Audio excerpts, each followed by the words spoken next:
Assalamualaikum warahmatullahi wabarakatuh. Jumpa lagi di IES Channel. Dan bagi yang baru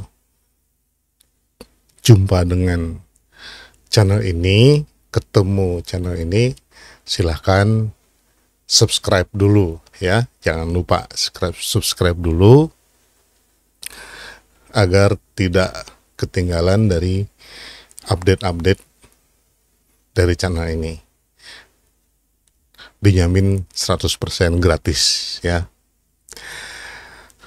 Sahabat pembelajar yang juga pejuang skripsi, yang sedang menulis skripsinya, baik yang sedang memulai maupun yang sedang merevisi skripsinya. Kali ini saya akan berbagi tentang bagaimana menulis tinjauan pustaka atau menulis bab 2. Di bab 2 ini ada dua subbab yang kita tulis. Pertama adalah tentang landasan teori atau landasan teoritisnya. Yang kedua terkait dengan pembahasan mengenai kajian-kajian penelitian terdahulu. Jadi dua hal itu. Di landasan teori, kita mulai menjelaskan atau mengungkapkan tentang teori utamanya atau sering disebut sebagai grand teori. Grand teori yang mendasari topik penelitian ini. Topik atau tema penelitian ini. Baru kemudian diikuti dengan teori-teori yang mendukung adanya variabel-variabel yang kita teliti. Jadi semua variabel yang kita teliti, yang kita uji di dalam penelitian kita kemukakan landasan teorinya.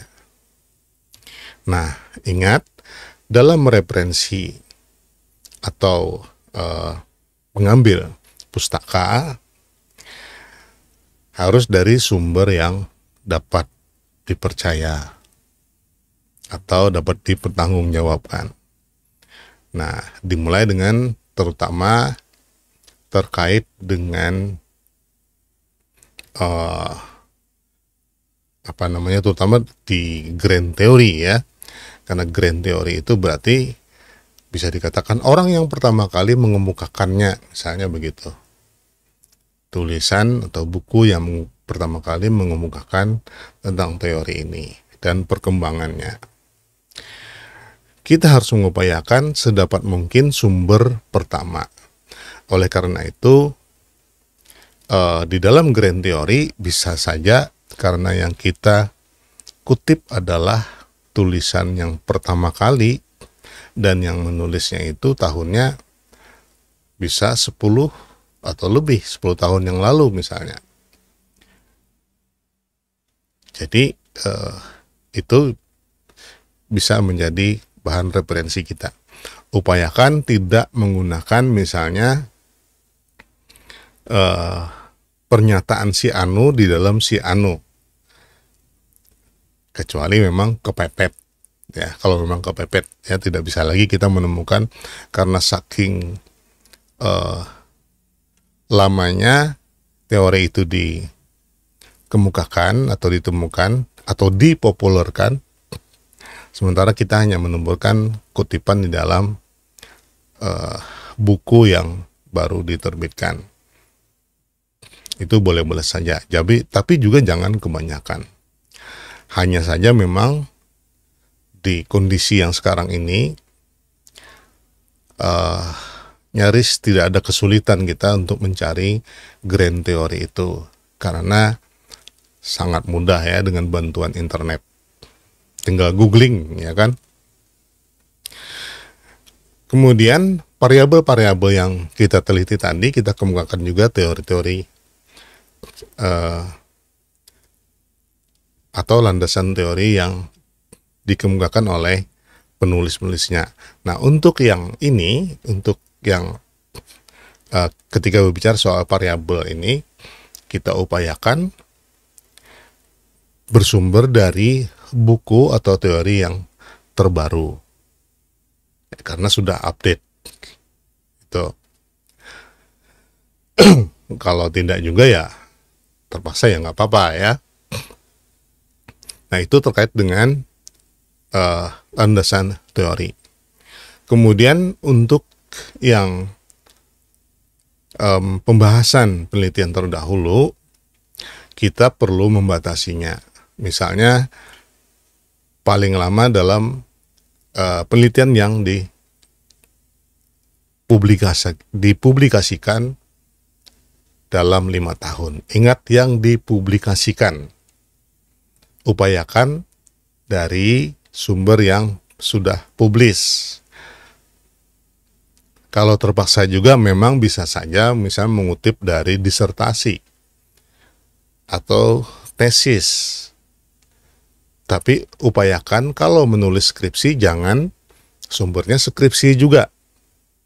Itu namanya jeruk makan jeruk. Jadi upayakan tidak mengutip dari skripsi. Tapi yang paling bagus adalah yang dipublikasikan. Dan terutama publishernya harus publisher yang terpercaya, yaitu dari jurnal-jurnal yang bereputasi. Dan ingat, setidaknya 5 tahun terakhir. Kenapa jadi 5 tahun terakhir? Karena penelitian itu adalah sebuah langkah inovatif. Kalau kita mengutip 5 tahun sebelumnya, jauh sebelumnya, lebih dari 5 tahun, sementara ada penelitian-penelitian yang 5 tahun terakhir, yang sudah berinovasi, yang juga sebenarnya mengutip dari tahun-tahun sebelumnya. Nah, jadi logikanya memang karena kita ingin penelitian kita itu ada kebaruannya, tentu saja kita mengacu pada inovasi-inovasi yang terbaru, bukan inovasi yang lama, berarti kan tertinggal. Ini logikanya, kenapa dibatasi yang 5 tahun. Kecuali memang penelitian itu memang tidak ada yang melanjutkan misalnya. Itu sah-sah saja. Ya, tapi sekali lagi, jangan mengutip temuan si Anu dalam si Anu. Wah, itu kelihatan menurut saya itu adalah orang yang malas mencari saja. Ya, karena begitu banyaknya publikasi mengenai berbagai tema, berbagai topik itu berhamburan di internet. Dan bagaimana mendownload serta menemukannya sudah ada beberapa di video-video saya sebelumnya yang menggunakan publish or perish atau menggunakan post viewer untuk memetakannya. Itu ada silahkan di search aja di video-video saya sebelumnya. Nah, itu yang kita tuliskan. Baik, akan lebih enak kalau langsung dengan contohnya ya. Saya sudah menyiapkan contohnya seperti ini. Nah, ini bab 2 tinjauan pustaka. Tadi sudah dikatakan subbab pertamanya adalah landasan teori. Nah, yang pertama sekali yang kita kemukakan adalah grand teorinya, teori yang sangat mendasar. Karena ini adalah grand teori, maka ini tidak dibatasi oleh waktu. Kita tidak bisa mengatakan harus yang 5 tahun terakhir. Karena itu grand teori, ya. Dan grand teori umumnya relatif tidak berubah. Jadi misalnya ini contohnya di sini adalah karya Rosen tahun 2005, jadi jauh sekali ya sebelumnya. Di sini terkait dengan teori ekonomi kesejahteraan. Nah, di sini menjelaskan tentang perkembangan teori ini, dasarnya dan sebagainya. Ini kan ada tahun 1920 ya dari Pigou yang menjadi dasar teorinya. Grand teori. Pertanyaannya, ada berapa grand teori yang diperlukan? Ya, tergantung dari temanya. Kalau tema Anda itu cukup komplik, kompleks ya, berarti bisa saja mungkin grand teorinya dua atau bahkan tiga, tapi upayakan jadikan satu, sebenarnya lebih praktis karena grand teori biasanya sama. Tapi minimal ada satu grand teori. Nah, di sini ada dua grand teori karena temanya itu terkait dengan pengukuran kesejahteraan hasil pembangunan dan dari akuntansi keuangan daerah atau akuntansi sektor publik. Oleh karena itu ada dua grand teori di sini. Grand teori terkait dengan ekonomi kesejahteraan dan yang satunya adalah teori mengenai anggaran. Nah, anggaran di sini adalah anggaran pemerintah, anggaran sektor publik ya. Kemukakan secara singkat, secara ringkas narasinya, tetapi juga jangan terlalu singkat. Maksudnya di sini karena saking singkatnya banyak yang hilang, menghilangkan atau mengurangi pemahaman kita atau pemahaman membaca mengenai teori ini. Dan jangan lupa dihubungkan dengan penelitian ini. Ya. Nah, kemudian setelah grand teori baru dikemukakan variabel utama teori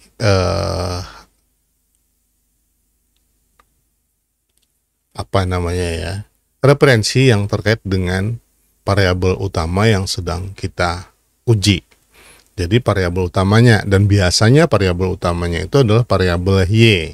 Ini kalau hubungannya kausalitas ya, antara X dengan Y, maka variabel utamanya adalah Y. Di sini dalam contoh ini adalah indeks pembangunan manusia.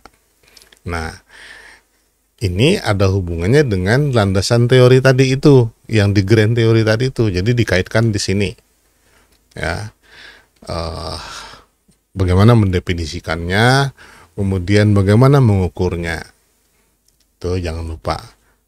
Definisinya, kemudian pengukurannya. Karena kita akan menguji, berarti harus kita kemukakan pengukuran mengenai variabel ini atau indikator-indikatornya.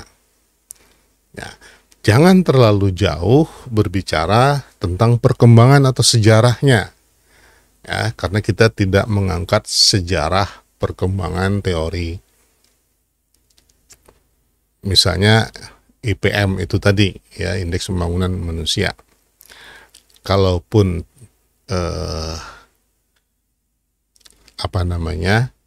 diperlukan juga, diperlukan juga untuk memberikan pemahaman karena dihubungkan dengan grand teori, ya seperti itu. Tapi dalam arti menjelaskan hubungan, bukan menjelaskan tentang sejarahnya.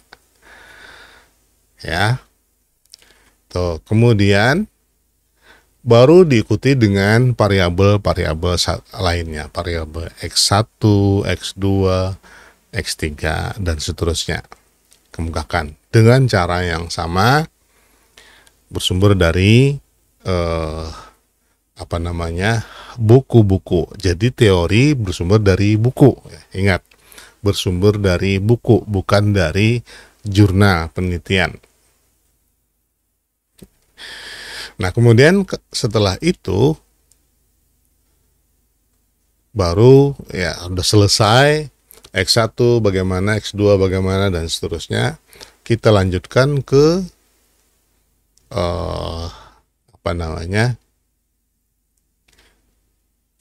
subbab berikutnya, yaitu subbab mengenai kajian penelitian terdahulu. Kita lihat di sini.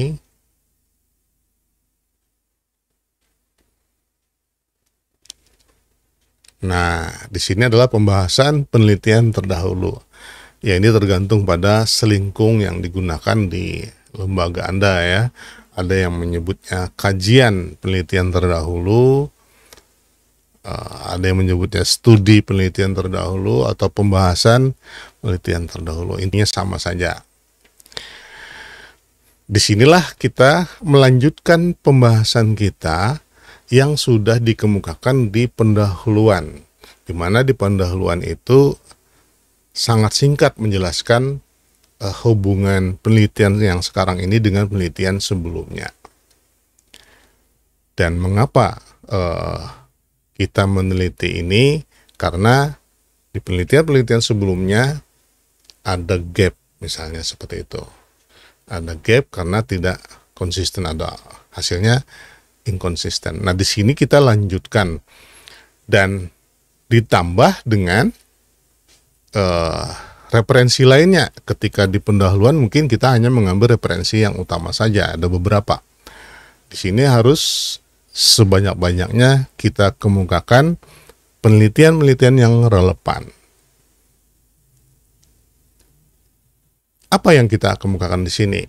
Kita berbicara soal misalnya bagaimana penelitian terdahulu itu dilakukan oleh siapa, menguji apa, dengan bagaimana cara mengujinya, terutama kalau misalnya cara penelitiannya atau metode penelitiannya itu unik dibandingkan penelitian-penelitian yang lain. Nah, itu perlu kita kemukakan karena ada keunikannya, ada perbedaan, modelnya, dan sebagainya. Dan jangan lupa temuannya apa. Karena temuan di sinilah yang kita akan membandingkan nanti. Si A mendukung penelitian siapa atau dikonfirmasi oleh penelitian siapa. Nah, narasi yang kita gunakan di sini perlu lebih banyak terkait dengan analitis. Atau kita sering menyebutnya mensintesis penelitian-penelitian terdahulu dengan narasi yang lebih tajam. Antara penemuan si A dengan si B ada hubungannya atau tidak, didukung atau dikonfirmasi atau tidak. Ya. Dan saya sering membaca juga ada penyebutan bertentangan dengan penelitian yang sebelumnya. Menurut saya kurang pas menyebutkan bertentangan itu ya. Kalau tidak mengkonfirmasi itu lebih halus ya. Atau tidak mendukung penelitiannya si Anu misalnya begitu. Ya. Atau bisa saja penelitian siapa gitu ya, penelitian si Anu tujuannya adalah ingin membuktikan ini, tapi kemudian temuannya tidak tidak sesuai dengan keinginan peneliti itu secara singkatnya. Lalu sering menyebutkan penelitian yang si Anu itu gagal membuktikan. Wah, itu juga kurang pas istilah gagal membuktikan ya. Karena apa? Kalau gagal itu berarti kan sesuatu yang negatif, padahal temuan, katakanlah kita berharap antara X dengannya itu ada hubungannya, tapi kemudian ternyata kita menguji, kita uji dan menghasilkan kondisi yang sebaliknya, tidak ada hubungan. Itu bukan berarti tidak gagal, bukan berarti gagal maksudnya, tetapi hasilnya tidak sesuai dengan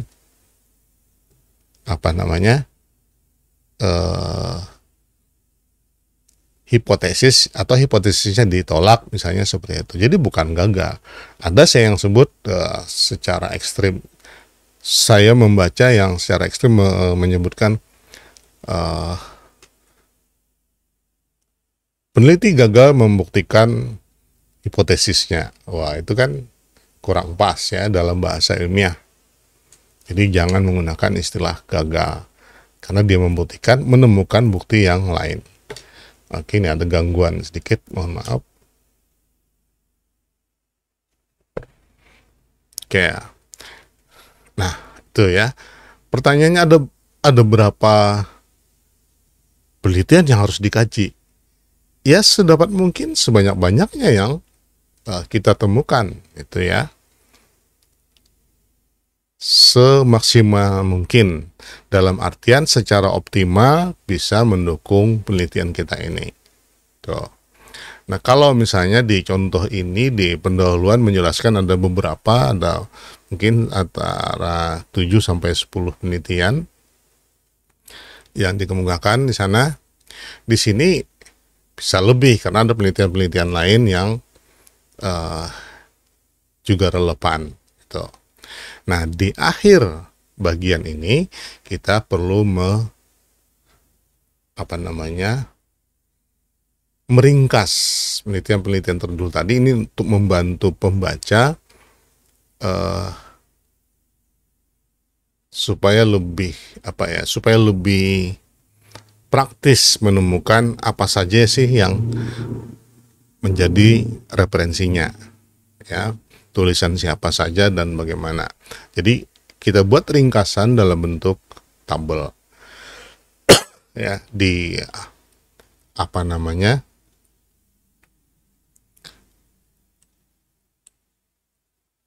kita lihat di sini. Nah, dirangkum, oke, dibuat rangkuman terkait dengan penelitian terdahulu yang menjadi acuan kita. Nah, di dalam rangkuman ini kita perlu informasi mengenai siapa yang meneliti dan tahun berapa, kemudian tujuan penelitian dan variabelnya. Jadi tidak perlu judulnya apa, tapi sebenarnya tujuan penelitiannya apa. Kemudian hasilnya bagaimana, dan apa persamaannya dengan penelitian yang kita lakukan sekarang. Kemudian perbedaannya apa. Jadi sekali lagi, nama pengarangnya, kemudian tujuan dan variabelnya, hasilnya apa atau temuannya apa, kemudian persamaan dan perbedaannya dengan penelitian yang kita lakukan sekarang. Nah, kalau ini dituliskan dengan baik, runtut, ya, sistematis, ini akan memudahkan kita membangun nanti kerangka konseptual, ya. Itu yang nanti kita kemukakan di bab selanjutnya. Tuh, inilah kenapa jadi perlunya landasan teoritis. Karena apa? Akan membangun kerangka berpikir kita dalam mengembangkan model penelitian kita ini. Itu saja, ya, kurang lebihnya. Silahkan, mungkin ada pertanyaan di komentar.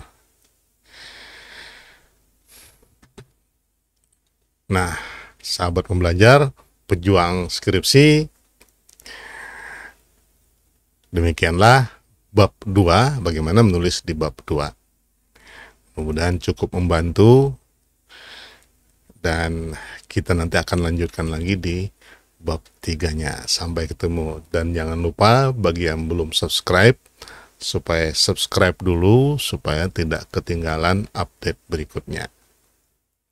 Dan juga nyalakan notifikasinya agar setiap update Anda menerima pemberitahuan. Baik, sampai di sini semoga bermanfaat. Sekali lagi, semangat menulis, semangat belajar. Keep learning, doing and praying. Assalamualaikum warahmatullahi wabarakatuh.